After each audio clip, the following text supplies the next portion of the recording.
Hello everyone, this is VKH World. Good day to you. I have to inform you that this is a study channel, so please like, share and subscribe this study channel because you'll get the advantage, you'll achieve your goals, you'll reach the highest point you want to be. So let's start our today's topic, that is cloning. Okay, so our today's topic is cloning and our last topic was part 6. So we have completed applications of biology for the welfare of mankind except the cloning topic. We have completed the whole topic and the cloning topic is only remaining.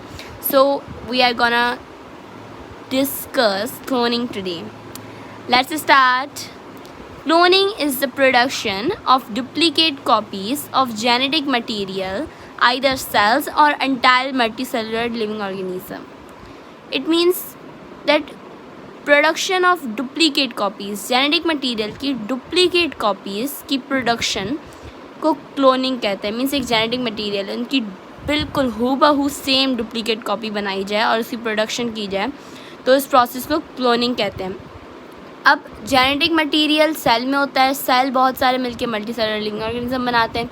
तो जो production है duplicate copies की genetic material की, वो एक cell की भी की जा सकती है और पूरे एक मल्टी सेलुलर ऑर्गेनिज़म भी क्लोनिंग के ज़रिए बनाया जा सकता है.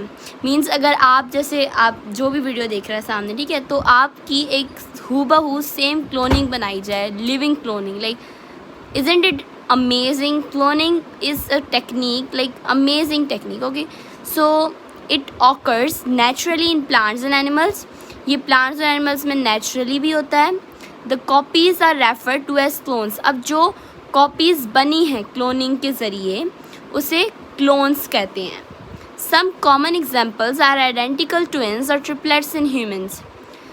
जो एग्जांपल्स हैं कॉमन जो हमारे सराउंडिंग में, वो है आइडेंटिकल ट्विन्स. मींस जुड़वा जो होते हैं हूबहू सेम दिखने वाले, तो उसे यहाँ 3 अगर बच्चे हैं जुड़वा, तो उनको भी लाइक क्लोनिंग की एक एग्जांपल है, वो भी क्लोनिंग की एग्जांपल. अब आपको मैं बताती हूँ कि हमारे सराउंडिंग में बहुत सारे ट्विन्स ऐसे होंगे जो जिनकी बर्थ तो साथ हुई है बट उनके फेसेस मैच नहीं करते. मीन्स वो मॉर्फोलॉजिकली डिफरेंट हैं, तो उन्हें हम क्लोनिंग नहीं कहेंगे. क्लोनिंग मीन्स सेम, लाइक एक मैच बॉक्स लें, मैच बॉक्स में जो मैचेस होती हैं वो बिल्कुल सेम होती हैं ना, एक जैसे, एक दो थोड़ी चेंज हो जाती हैं, बट लाइक जैसे जर्नली अगर हम बात लें तो वो सेम होती हैं, तो बिल्कुल वैसी हों, ठीक है, बिल्कुल वैसी एक जैसी हो, तो उसको हम क्लोनिंग कहेंगे.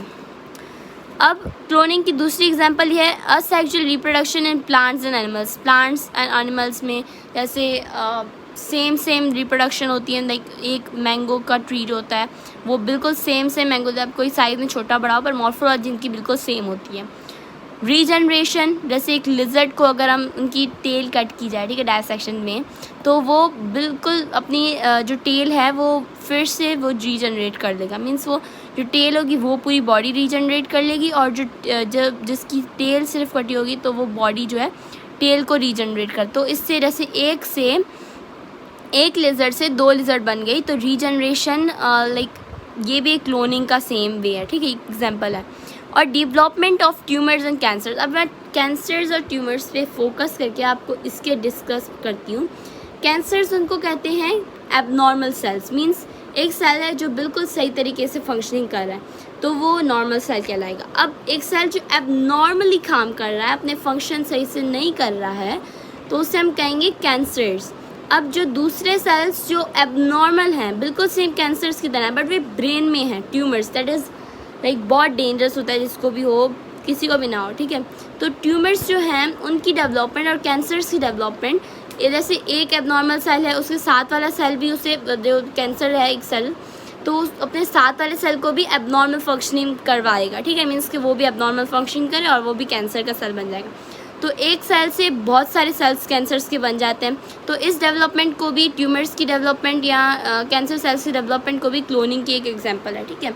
तो आगे हमारा नेक्स्ट टॉपिक है, वो पूरा डिपेंड करता है आर्टिफिशियल क्लोनिंग. अब यहाँ से शुरू हुई थी नेचुरल क्लोनिंग, अब दूसरी है आर्टिफिशियल क्लोनिंग. तो artificial cloning has long been a focus of attention in biological sciences.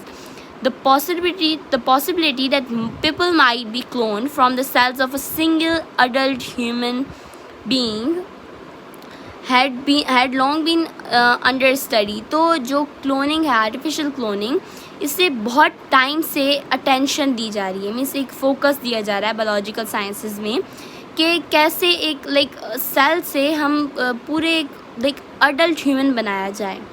तो ये बहुत इस पर स्टडी की जा रही है, रिसर्चेस हो रही हैं, एक्सपेरिमेंट्स हो रहे हैं.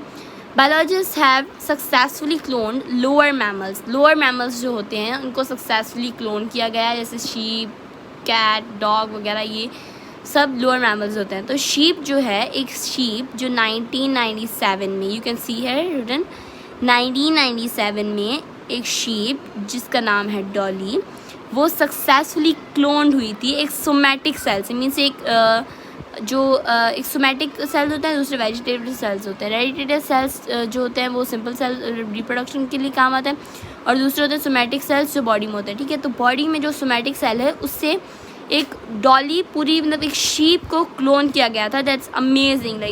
This has led scientist to take a step forward to clone humans. अब इस जो शीप के क्लोन होने के बाद साइंटिस्ट अब खुद को इंसिस्ट कर रहे हैं कि हम कैसे एक पूरे ह्यूमन को क्लोन करें. फिर तो ये बायोलॉजिकल साइंसेस की एक बहुत बड़ा एक वो हो जाएगा कि दैट्स अनबिलीवेबल थिंग है कि एक ऑर्गेनिज्म को, लिविंग ऑर्गेनिज्म को कैसे क्लोन किया जाए, पर ये हो सकता है. ठीक है, तो इस वजह से साइंटिस्ट इस पे रिसर्च हो रही है इस वक्त. तो क्लोनिंग ह्यूमन सेल्स की तो हो चुकी है. Cloning of human cells such as liver cells, skin cells, blood cells have been promising, and scientists are quite hopeful to develop human organs in the laboratory by artificial cloning. अब जैसे कोई चीज़ होती है, जैसे हम बात करें कि अगर हमें लस्सी पीनी है, ठीक है, तो लस्सी सीधा दूध से नहीं बनेगी, पहले दूध को दही बनानी पड़ेगी, फिर दही से लस्सी बनेगी. सो इसी तरह से पहले अगर हमें ऑर्गेनिज्म बनाए तो हम सीधा ऑर्गेनिज्म तो नहीं बना सकते ना. तो हमें पहले उस जो सेल्स है, liver cells, skin cells, blood cells, जो डिफरेंट सेल्स बनाए, तो उसमें तो सक्सेसफुल हो गए साइंटिस्ट. अब बना रहे हैं उसमें से ऑर्गन्स. अब ह्यूमन जब ऑर्गन्स बनेंगे तो ऑर्गन सिस्टम बन के फिर लिविंग ऑर्गेनिज्म, मीन्स पूरा मल्टी सेलुलर लिविंग ऑर्गेनिज्म भी बन सकता है. तो यहाँ पे बात होती है there are enormous advantages of artificial cloning in area such as agriculture and medicine. ठीक है, तो एग्रीकल्चर और मेडिसिन में बहुत सारे क्लोनिंग के एडवांटेजेस हैं.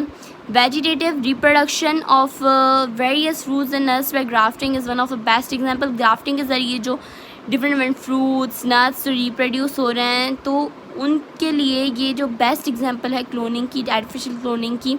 और जो मेजर गोल है इस टेक्निक का, वो है डिजीज़ को कैसे ट्रीट किया जाए. मीन्स हम जो लिविंग ऑर्गेनिजम्स हैं, ह्यूमन ऑर्गेनिजम्स, इनकी एग्रीकल्चर तो ठीक है, प्लांट्स हैं, ठीक है, पर जो ऑर्गेनिजम्स हैं हम, वो ज़्यादा इम्पॉर्टेंट है. तो इस टेक्निक से देखा जाता है कि कैसे डिजीज़ को ट्रीट किया जाए. Through this technique production of medically significant substances such as insulin, growth hormones, interferon and antithrombin have been achieved. तो इस टेक्निक से, क्लोनिंग की टेक्निक से, जो इम्पॉर्टेंट सब्सटेंसेस हैं जैसे इंसुलिन, जैसे शुगर को कंट्रोल करने के लिए, ग्रोथ हार्मोन्स जो आगे हम पढ़ेंगे. तो सब्सक्राइब कीजिए वीकेएच वर्ल्ड को, जैसे हम आगे जो दूसरे हार्डेस्ट जो लेसन्स आने वाले हैं तो वो आपको बहुत अच्छी तरीके से मैं अच्छे वे से समझाऊंगी. तो जो ग्रोथ हार्मोन्स हैं, आगे इनका नाम लिखे हुए हैं, कौन से ग्रोथ हार्मोन्स होते हैं, इंटरफेरॉन, एंटीथ्रोम्बिन, ये सब चीज़ें कैसे अचीव हुई, क्लोनिंग से. तो हमारा क्लोनिंग का टॉपिक तो डन हो गया. Now let's come forward to the protection and conservation of environment. So let's start a topic. Pollution has been the biggest problem of man for many years. Acid rain, stone cancer, and greenhouse effect are some of the aspects that have been increased with the increase in human population and industrialization. मतलब जो pollution है, ये एक biggest problem है हम इंसानों की बहुत सारे सालों से. ठीक है, अब acid rain, stone cancer, green house effect, जो ये प्रॉब्लम्स हैं, ठीक है, तो ये प्रॉब्लम्स कैसे इंक्रीज़ होती हैं, ये इंक्रीज़ होती है ह्यूमन पॉपुलेशन से और इंडस्ट्रियलाइजेशन से. अब फॉर एग्जांपल हम ये चीज़ लेते हैं कि अब पॉपुलेशन बढ़ेगी, ठीक है, ह्यूमन पॉपुलेशन बढ़ी तो उसके लिए अब फूड चाहिए, क्लोथ्स चाहिए, बहुत सारी और भी चीज़ें चाहिए, तो उसके लिए अब इंडस्ट्रीज़ लगेंगी। अब इंडस्ट्रीज़ में जब चीज़ें बनेंगी तो उसमें स्मोक निकलेगा, टॉक्सिक सब्सटेंसेस निकलेंगे। अब वो टॉक्सिक सब्सटेंसेस हमारे एनवायरनमेंट को ख़राब करेंगे, तो हमारा एनवायरनमेंट ख़राब होगा तो फिर ये चीज़ें होंगी। ग्रीन हाउस इफेक्ट मीन्स के जो अर्थ के ऊपर जो एनवेलप है वो कहीं कहीं से डैमेज हो जाती है, तो इसको ग्रीन हाउस इफेक्ट कहते हैं, या एसिड रेन, स्टोन कैंसर वगैरह जैसी चीज़ें होती हैं। तो many of the waste products of modern technology और टॉक्सिक, जो मॉडर्न टेक्नोलॉजी तो बहुत आगे बढ़ रही है पर उसके साथ एक जो वेस्ट प्रोडक्ट्स जो उनके हैं वो टॉक्सिक है, मीन्स हमारे लिए अच्छे नहीं हैं। These toxic waste have polluted our air, land and water. ये जो टॉक्सिक सब्सटेंसेस हैं, ठीक है, इन्होंने हमारी हवा को, पानी को, ज़मीन को ख़राब किया हुआ है। और ये सिर्फ हम ह्यूमन लाइफ की नहीं को धमका रहे हैं, बट ये हम जो दूसरे लिविंग ऑर्गेनिजम्स हैं, जो एनिमल्स हैं, जो प्लांट्स हैं, ये उनकी लाइफ के लिए भी एक ख़तरा है, ठीक है। तो ये चीज़ें मतलब हमें जो इंडस्ट्रियलाइजेशन जो कम करनी चाहिए और जो टॉक्सिक सब्सटेंसेस इन पे कंट्रोल रखना चाहिए, ठीक है। In this regard, improved and effective biological measures have been taken to identify different sources of pollution and techniques have been devised to help prevent and reduce pollution, ठीक है। तो यहाँ पे ये कह रहे हैं कि जो इस हिसाब से इफ़ेक्टिव जो दूसरी बायोलॉजिकल मेयर्स हैं वो ली जाएं, डिफरेंट सोर्सेज के जो पॉपुलेशन को आइडेंटिफाई किया जाए और टेक्निक्स उनमें बनाई जाएं कि कैसे इन पॉल्यूशंस को हम खुद से दूर रखें, प्रिवेंट करें या रिड्यूस करें, मीन्स इन पॉपुलेशन हम इन पोल्यूशन को कैसे कम कर सकते हैं, ठीक है। तो उस पर बहुत सारा फोकस किया जाता है, ठीक है। अब किया जा रहा है। Man's activities mainly deforestation and industrialisation have disturbed balance of nature with catastrophic results. जो मैंस की जो एक्टिविटीज़ हैं जैसे डिफॉरेस्टेशन मीन्स दरख्तों का कट करना, हम जिस दरख्तों को कट करते जा रहे हैं अपना घर बनाने के, पर हम ये नहीं सोच रहे कि आने वाले समय में ऑक्सीजन की कितनी डेफिशिएंसी हो सकती है, मीन्स ऑक्सीजन की हमें बहुत ज़रूरत होती है, you know that well, okay. तो ऑक्सीजन जैसे जितने दरख्त हम हटाते हैं मीन्स कट करते हैं, मैं ये नहीं कहती घर ना बनाओ, घर तो बनाना पड़ेगा, शेल्टर हमें चाहिए, that's the basic tool of life, okay. But जितने हम प्लांट्स हटाएं उतने प्लांट्स लगाएं, that's the rule of life, okay. तो इंडस्ट्रियलाइजेशन या डिफॉरेस्टेशन इन्होंने हमारे नेचर को बैलेंस, जो हमारे नेचर का जो बैलेंस है उसको डिस्टर्ब किया हुआ है, और इन डिस्टर्बेंस से जो रिज़ल्ट आता है उस रिज़ल्ट को कहते हैं कैटास्ट्रॉफिक रिज़ल्ट, ठीक है। तो ये आपको कैटास्ट्रॉफिक रिज़ल्ट्स याद करना, ये नाम। To maintain a stable and balanced ecosystem, it is very much needed to protect and conserve plant and animal species. अब जो इसे स्टेबल करने के लिए या बैलेंस इकोसिस्टम जो हमारा एनवायरनमेंट है उसे बैलेंस करने के लिए क्या ज़रूरत है, हमें प्रोटेक्ट करने चाहिए, कंजर्व करने चाहिए एनिमल्स और प्लांट स्पीशीज़ को, क्योंकि एनिमल और प्लांट स्पीशीज़ हम तो ये जो चीज़ें सारी ये मॉडर्न टेक्नोलॉजी और इसकी टॉक्सिक्स जो सब ये सब किसकी वजह से है ना, हमारी वजह से, हम ह्यूमंस की वजह से। तो उसमें एनिमल्स और प्लांट्स का तो कोई वो नहीं है ना, हाथ नहीं है कि इन्होंने ये चीज़ें की हैं, नहीं। तो हमें उनको पहले प्रोटेक्ट और कंजर्व करना चाहिए, क्योंकि ये दुनिया जो यूनिवर्स है ये सिर्फ हमारी नहीं है, ये प्लांट्स और एनिमल्स की भी है। Conservation of plants and conservation of forest and parks helps to reduce soil erosion and flooding etcetera. अब फॉरेस्ट को बचाना चाहिए, हमें पार्क्स को बचाना चाहिए, तो ये क्या रिड्यूस करेंगे, सॉइल इरोजन मीन्स के सॉइल की जो फर्टिलिटी होगी वो कायम रहेगी, और फ्लोड जो आते हैं जैसे फॉरेस्ट से होके फ्लोड्स आते हैं तो दरख्त उनको रोक सकते हैं, तो इस वजह से हमारे पास जो हम सैलाब वगैरह आते हैं तो ये भी रोक सकते हैं। It is also of scientific value as it provides useful information about plants that has medicinal और अदर इम्पोर्टेंस। मीन्स यहाँ पे ये कह रहे हैं कि ये दूसरे साइंटिफिक वैल्यूज़ में भी बहुत इम्पॉर्टेंट है, क्योंकि हमें इंफॉर्मेशन देती है अबाउट हमारे प्लांट्स के बारे में जो मेडिकली और दूसरे हिसाब से भी बहुत इम्पॉर्टेंट है। जैसे प्लांट से भी यू नो कितने एंटीबायोटिक्स बनते हैं, जैसे क्लोरिलीन जो है, क्लोरीला जो एक प्रोटोक्टिस्ट है, जो एल्जाई का एक पार्ट है, एक ब्रांच है, ग्रुप है, तो क्लोरीला से एंटीबायोटिक बनी है जिसका नाम है क्लोरिलीन। तो उससे कंट्रोल ऑफ बैक्टीरियल डिजीज़ कितने हुए हैं, ठीक है। तो जैसे वो प्लांट है, तो जैसे दूसरे प्लांट्स की इंफॉर्मेशन और उनके मेडिकल जो इम्पोर्टेंस हैं, जैसे हम उनसे कोई डिजीज़ प्रिवेंट करने के लिए कोई चीज़ बना सकते हैं, तो वो भी इम्पॉर्टेंट होती हैं। तो हम नेक्स्ट टॉपिक पे आते हैं, concept of biological control and integrated disease management. The use of natural processes to combat pathogens is very helpful. It involves introduction of pathogens, natural enemies into the environment. In case of malaria, for example, introduction of small fish in ponds and ditches have been an effective method to minimize the growth of larvae and pupa of mosquito vector. Biological pest control involves exposing them to predators and parasites.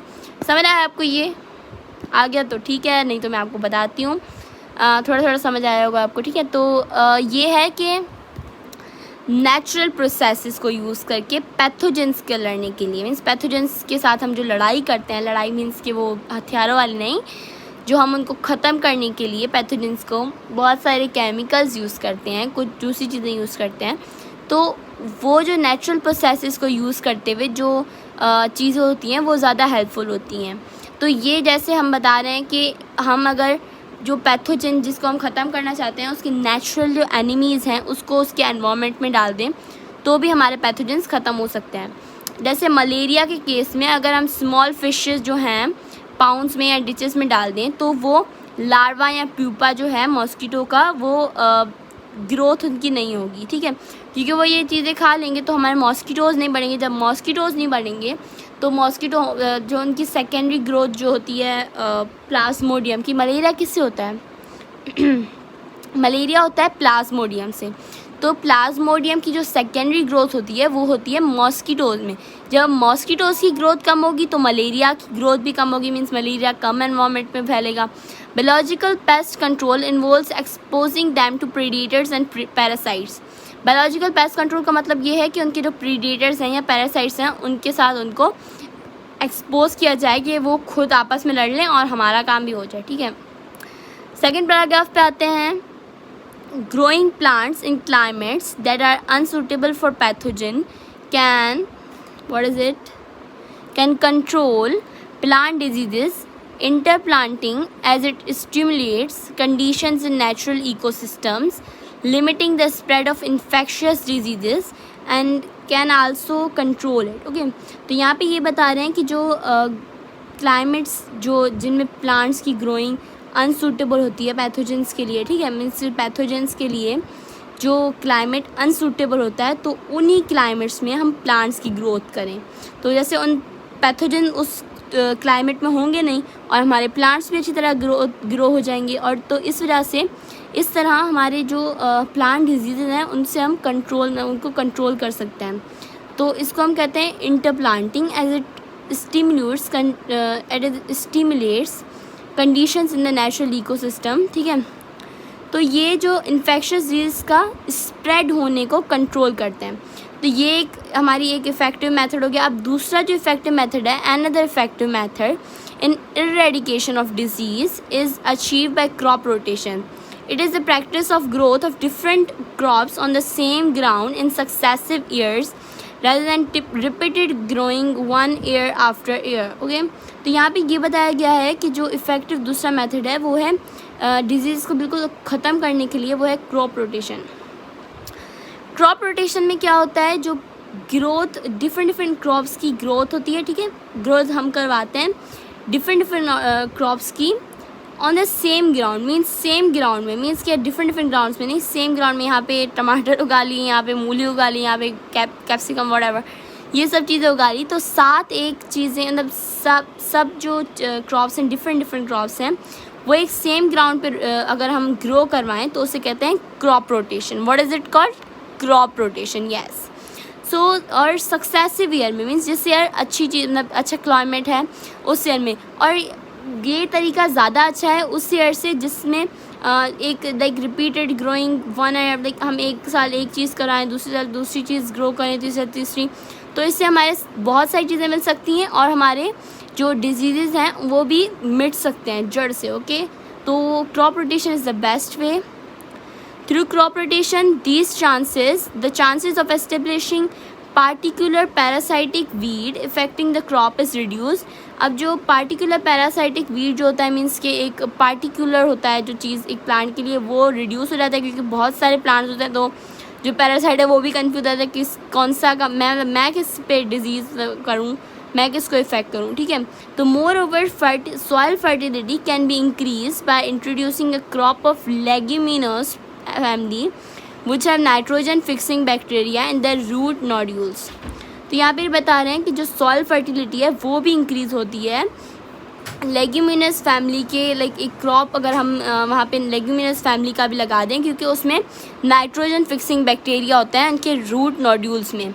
तो ये जो था पूरा ये solution जो इनके बताए गए हैं, तो ये बहुत इम्पॉर्टेंट है और ये एग्रीकल्चर में बहुत यूज़ होते हैं, एग्रीकल्चर में या मेडिकल में बहुत यूज़ होते हैं। तो हमने आज हमारा टॉपिक कंप्लीट किया और हमारे 20 मिनट्स भी कंप्लीट हो गए। तो हम की पॉइंट्स एक बार देख लेते हैं। Biology deals with the study of living organisms. Yes, modern system of classification divided organisms into 5 kingdoms और ग्रुप्स। ओके, तो the scope of biology has increased with the introduction of technical fields. What is it? Fields for study. Life is built on chemical foundation. Yes, living organisms exhibit a gradual complexity in structure and function. Yes, problems in biology are dealt with biological methods. जो biology में problems होती हैं वो biological method से deal होती हैं। ठीक है, ये तो हमें पता है।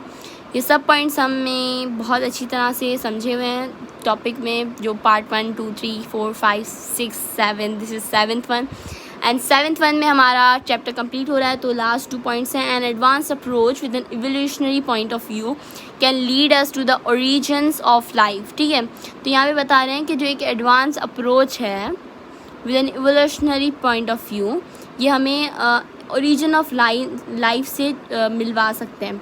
Biological applications provide better health. Biological जो एप्लीकेशंस हैं उन पे अगर हम इनको इफ़ेक्टिवली यूज़ करें तो हमें बेटर हेल्थ मिल सकती है, बेटर फूड मिल सकता है, बेटर एनवायरनमेंट मिल सकता है फॉर ऑल ऑर्गेनिजम्स, सब ऑर्गेनिजम्स को। ठीक है, तो अब यहाँ पे ये जो MCQs हैं ये आप अगर सॉल्व करना चाहें तो ठीक है, नहीं तो दैट्स ओके, क्योंकि मैं एक डिफरेंट वीडियो बनाऊँगी जिसमें माइंड ट्रिकिंग MCQs होंगे। उसमें आपको सब वीडियोस देखनी होंगी, 1, 2, 3, 4, 5, 6, 7, this 7th one part. Okay, तो आपको सब पार्ट्स देखने होंगे और आपको अच्छी तरह से सब समझना होगा। आपको कोई वीडियो में कुछ ना समझ आए तो आप वीडियो को रोटेट कर सकते हैं, मुझे कमेंट्स में पूछ सकते हैं, आई आंसर यू।